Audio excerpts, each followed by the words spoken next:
Hello, Nicholas Armstrong-Smith from Century 21 Armstrong-Smith. I'm here today with Sam Panebianco from Century 21 Home Loans. Welcome. Thank you for having me. Thanks for coming in for a chat today, Sam. You. And we're going to have a talk about interest rates, what's been happening in the market, and what we're expecting for the rest of the year. So thank you very much. My pleasure. So first up, interest rates. Everyone wants to know about interest rates, Sam. They've come down 3 times this year.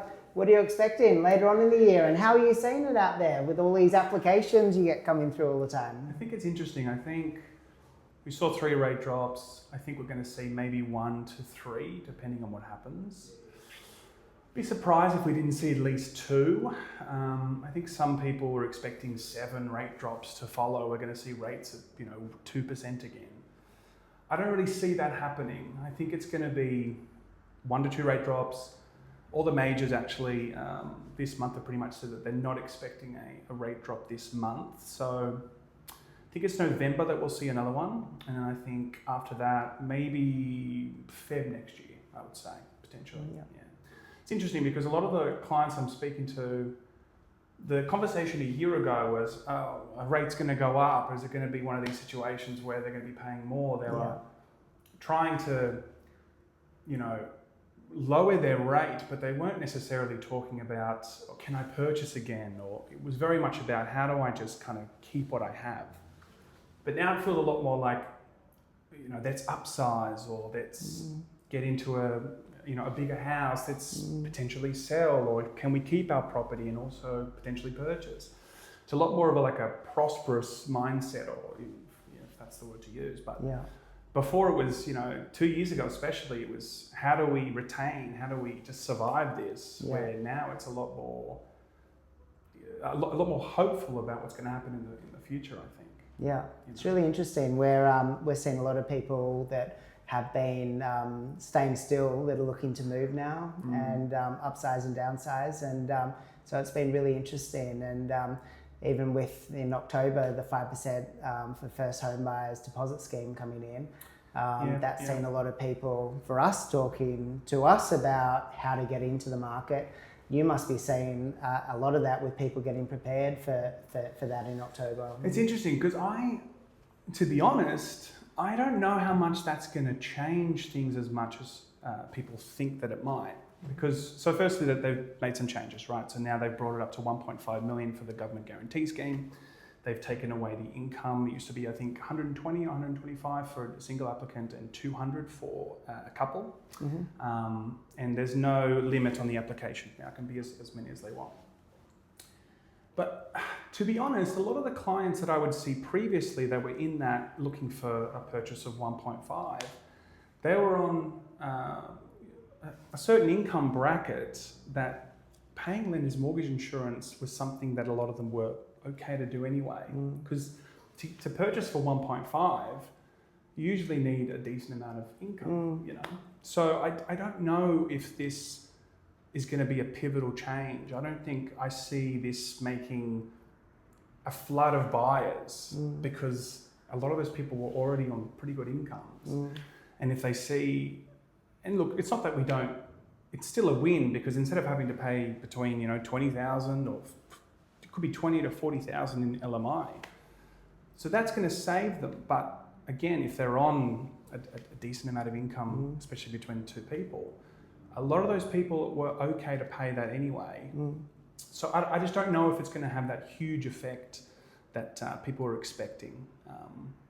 I also think that we're in this we're in quantitative tightening for a long time, for 2 or 3 years, where rates were going up, and now we're in QE, which is easing.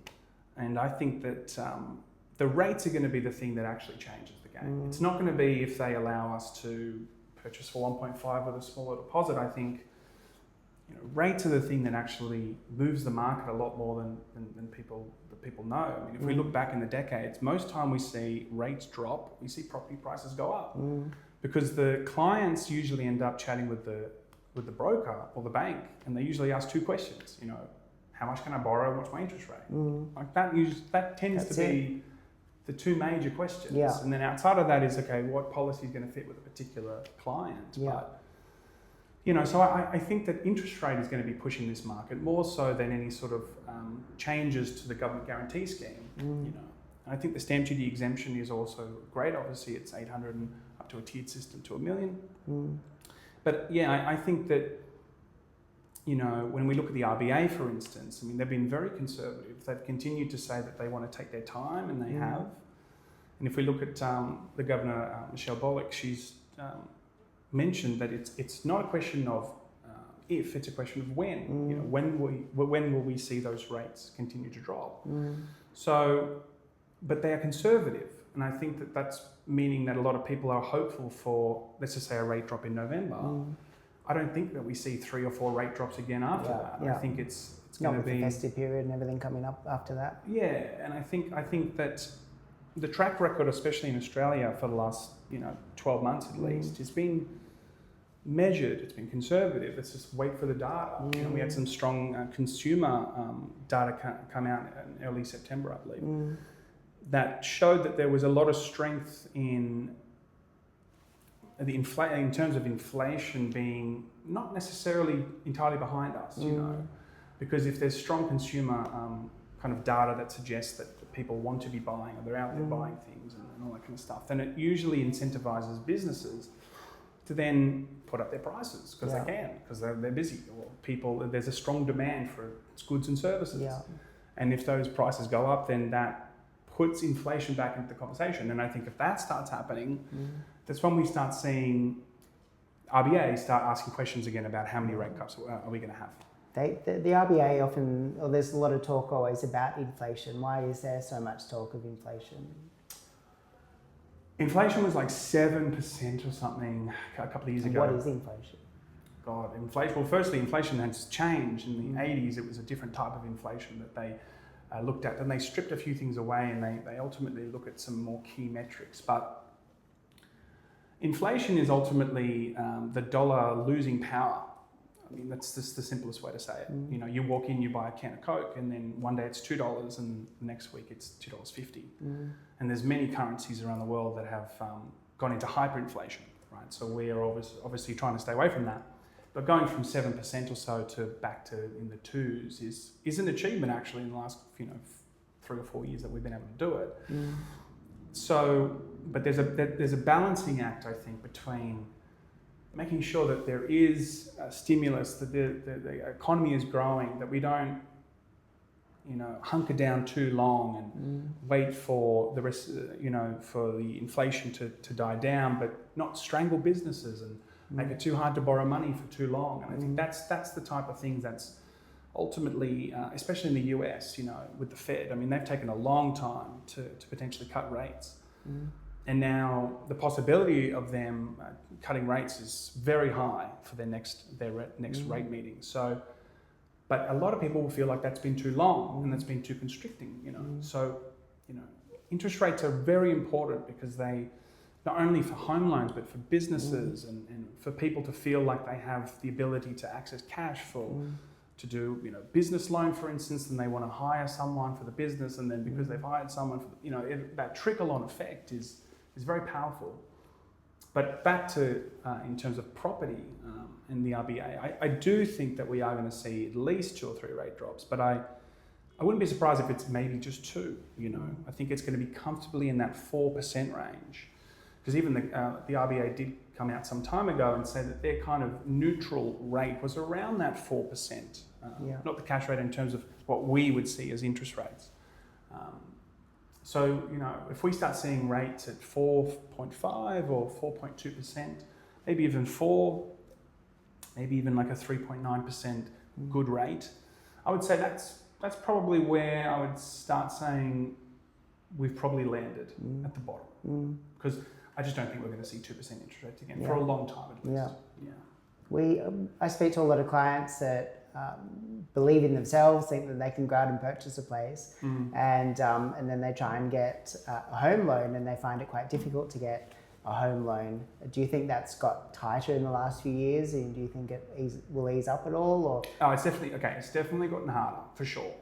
I would say it's going to get easier because the rates are dropping, but also then sometimes the banks will also alleviate some policies and just to try and make things a little bit easier or require a less stringent process, you know, so they can feel like they're giving some of these buyers a chance. But when rates drop, the loan amount will definitely go up. So I think for you, in terms of the properties, you're going to see buyers now that are speaking to their brokers, and the broker is going to be saying something to the tune of, cool, we've seen another rate drop in August, or let's just say it's in November. You can now borrow X amount, and they feel, oh, great, we can borrow more now.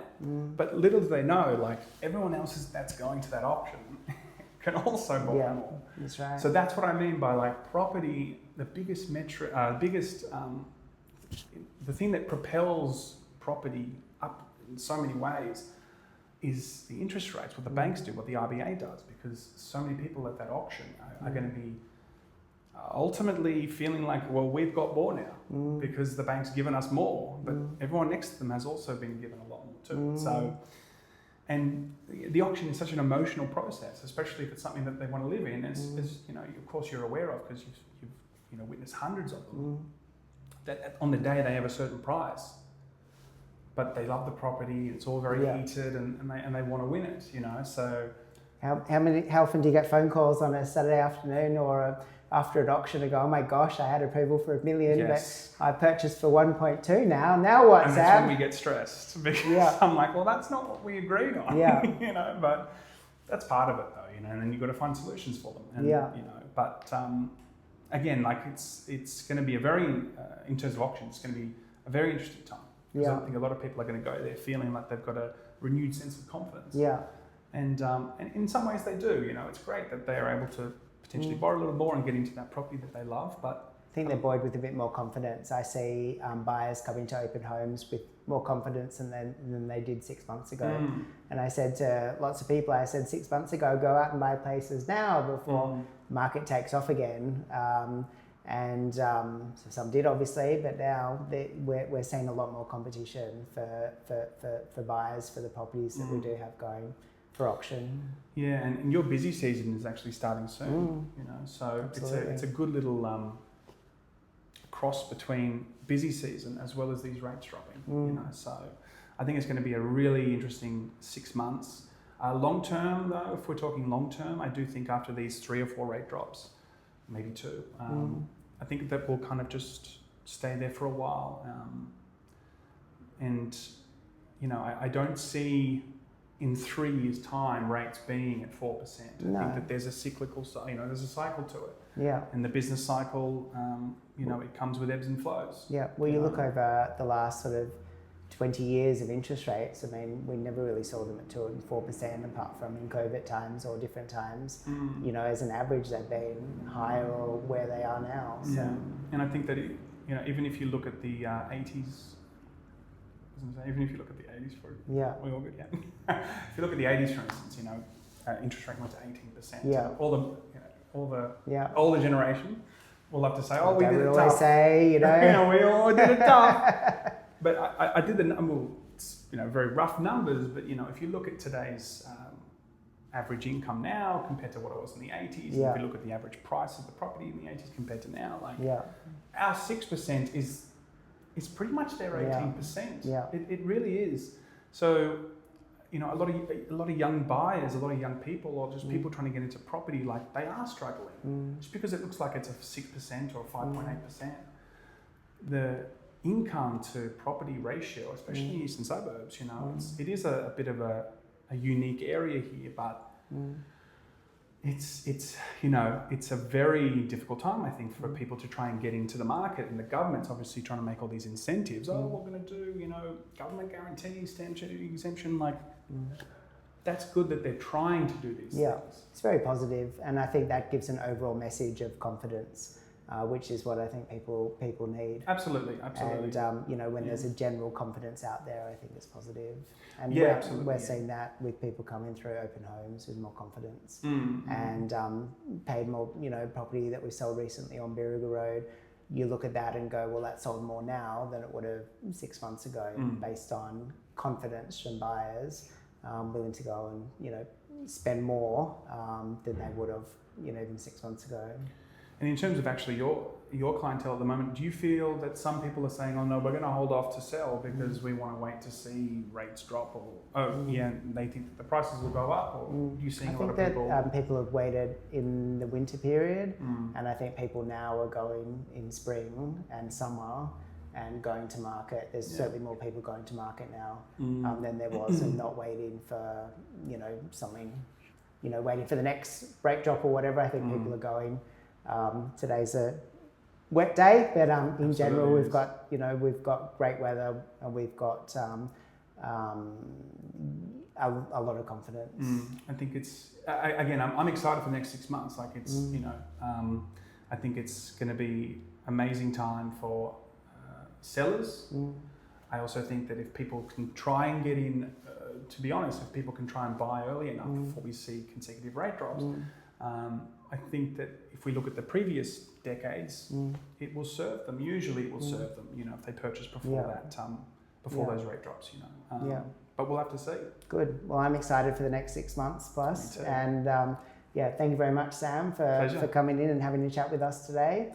And if anyone needs any home loan advice, Sam Panebianco, Century 21 Home Loans. If anyone's looking to buy or sell, Nicholas Armstrong-Smith, Century 21 Armstrong-Smith. And thank you very much. Thank you.